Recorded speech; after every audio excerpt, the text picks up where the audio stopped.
Hi hello வணக்கம். நான் Priya sorry store சொன்னம்பட்டி கோயம்புத்தூர்லேருந்து.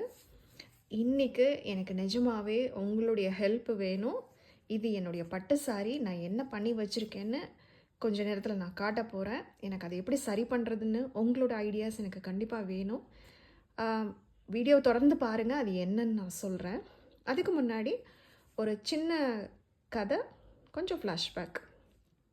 இது ஒரு பட்டு சாரி. இது வாங்கி எப்படியும் 18-19 வருஷம் இப்போ இருக்கும். எங்கள் வீட்டில் ஒரு ஈவெண்ட்டுக்காக இந்த சாரீ வந்து எங்கள் வீட்டில் வாங்கி கொடுத்தாங்க. ரொம்ப ரொம்ப நல்ல அழகான பட்டு சாரீ.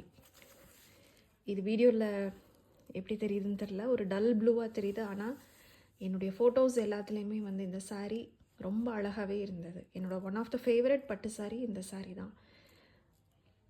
ஒர்க்குக்கு போகும்போது மாதத்துக்கு ஒரு தடவையாவது ஒரு வெள்ளிக்கிழமை இந்த சாரியை நான் கட்டுவேன். அவ்வளவு எனக்கு பிடிச்ச சாரீ இது.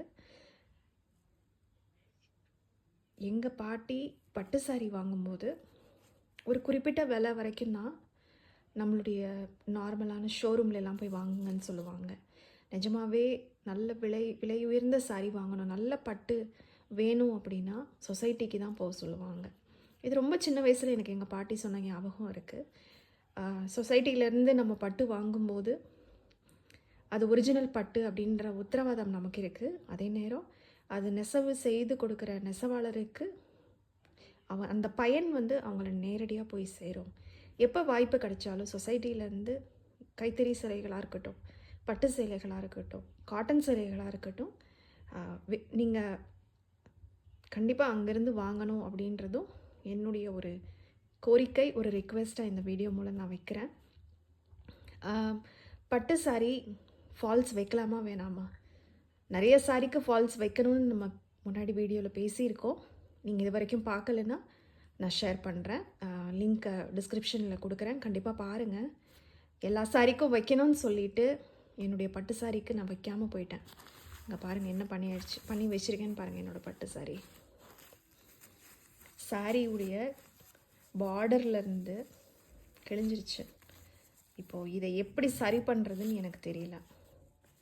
இது ஒரு மெல்லிய ஒரு டேப் மாதிரி கிழிஞ்சிட்டே வருது. இப்படியே நான் சுற்றி கிழிச்சேன்னா கிழிஞ்சிடும். கால் மிதி பட்டு இந்த சாரீ லேசாக கிழிஞ்சிருந்தது, இப்போ இவ்வளோ கிழிஞ்சு போச்சுங்க. இது எப்படி சரி பண்ணுறதுன்னு எனக்கு தெரியல. உங்களுக்கு ஏதாவது ஐடியாஸ் இருந்தால் கண்டிப்பாக ஷேர் பண்ணுங்கள். நிறைய கலெக்ஷன்ஸ் வந்திருக்கு கிறிஸ்மஸ், பொங்கல், நியூ இயருக்கு. அது எல்லாமே உங்களோட நான் கூடிய சீக்கிரம் ஷேர் பண்ண போகிறேன். சேனலை சப்ஸ்கிரைப் பண்ணுங்கள். புது கலெக்ஷன்ஸ் சீக்கிரமே வருது. நன்றி.